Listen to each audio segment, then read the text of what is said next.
We went to you tell them about the Quinceañera story.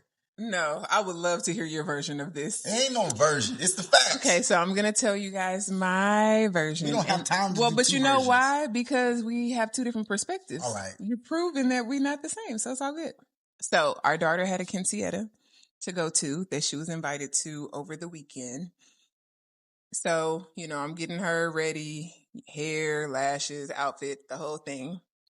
Take her, and I'm like, it's a lot of people here. Let me make sure, she get in, she comfortable. Like 250 plus.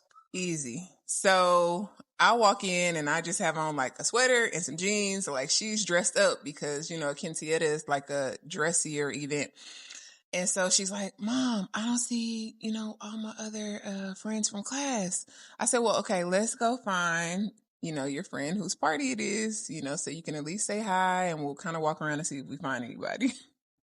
So her friend is like, you guys can sit anywhere, you're staying right. I'm looking like, I was like, sweetheart, I got on jeans and a sweater. I didn't plan on staying. So my daughter finally finds a spot where she's comfortable sitting, and I can look at her and just kind of tell that she's still uncomfortable. So I said, okay, Mac, I said, me and Daddy will get dressed and then we'll come back. So we came back 25 minutes later. I had to go back to the house, put some real clothes on and throw some brood on. Perfume. But so we get there and we're sitting down. They feed us 3 times? Yeah, I ate 3 times. One for the following. Yeah, they gave us 3 different meals. All of them were 10 out of 10. We enjoyed and loved them. And dessert. And all the drinks were free. An open bar. I'm trying to think what else. And when you're in Rome, you can't turn down a Modelo. Okay. I definitely can and definitely did. I wouldn't turn it down. He was like, I don't want to offend. He was no stop. I'm going to fully enjoy this whole experience, which nothing is wrong with it. But let me tell you what I loved. Okay. First of all, it was maybe, I don't know. We were definitely a minority in the room. However, we were totally included in the room. We just really had a good time. They did not speak English not once the whole night, but we loved it. It still had fun. John and Mackenzie got up and was doing, roll the footage. was doing the little train with the birthday girl and half her family. They was snaking through the audience, adding more people. They were on the dance floor. They was sweating by the time they got back to the table. It just was a good time. It really was just a good time. I don't want to add anything to it. I think you don't? I think that's what happened. Okay. What stood out was so amazing to me about that night, as you said, no one except the young lady who invited Mackenzie and the bartender. The bartender spoke English. Oh. Other than that, we spoke, no one spoke English to us, but the love, the respect that they had for this young lady who's quinceañera, it was, and her family's just love for her communicated the music, as the young people say, the vibes, communicated respect. We felt welcome, the smiles, the food communicated, you're welcome. They say in the Baptist church, we knew we were welcome when we walked in the front door. So if they would have let me give the response to the welcome. Oh my God. So I was looking around this room of our Hispanic brothers and sisters, and it occurred to me, we are no different than these people. Yeah.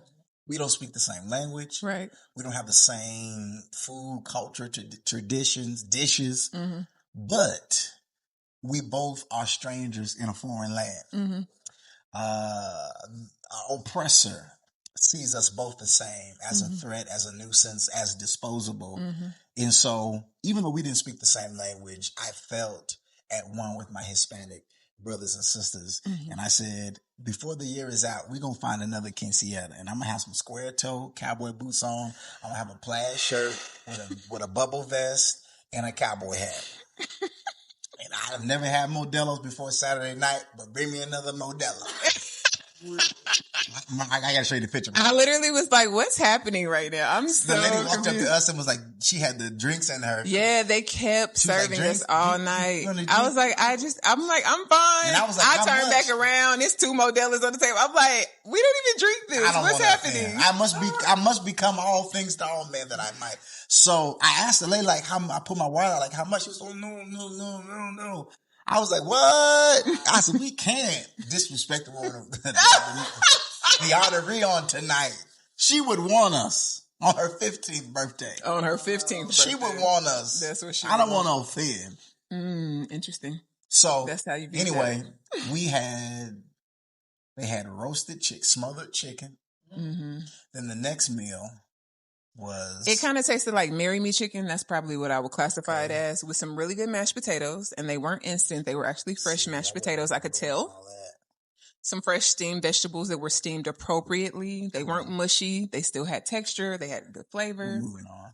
And tacos. We stayed so long. And the bread was delicious. Second meal. I know they did. They brought us tacos, fresh tortillas. They was like, what kind of meat you want? The Lord want us to stay. Like, it's not over. Ain't no party like a Hispanic party, because the Hispanic party don't stop. The party started at 7. We stayed till 11, and they was like just starting to turn up. And I didn't have to go to service anymore. I had to preach anymore. So I asked Mackenzie, I said, how long is this event? She said, it's till 2 a.m. I said, oh, baby. I said, we can't stay that late. So we'll tell you this, and we'll get into our content for tonight. Yeah. The bartender says, I really think that these are more for the adults than they are for the children. And I said, I will toast to that. Oh my God. Crazy. So, we ended up, the vibe got so heavy. They started playing that music with the accordion and that bass on the one, boom, boom, boom. And we now got they on subs, the dance floor. they subs was beating so hard I could feel it in my chest. Yeah, if you had asthma, we wouldn't buy them at all. We was not by. You're supposed to feel bass, not hear it. And we felt that bass beating. They had that building jumping like a low rider on a Dr. Dre video. So we enjoyed our first Quinceañera. Yes, we had a great time. And if you have any relatives, any people you know that are having one, inbox me. Let me know. We'll bring a gift. Mm-hmm. I don't want to miss the next one.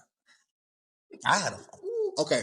So... Maybe that's how people feel when they say, I want to be invited to the cookout. Makes sense. Now, it depends on what family you come from. Some families really do get down at the cookout, but sometimes people just be sitting and judging and looking. And this Quinceañera...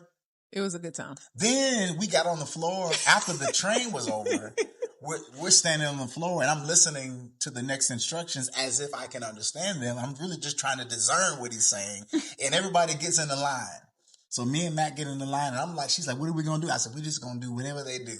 And they did the electric slide. They did it, they did the electric slide to the Hispanic version of Achy Breaky Heart. Achy Breaky Heart.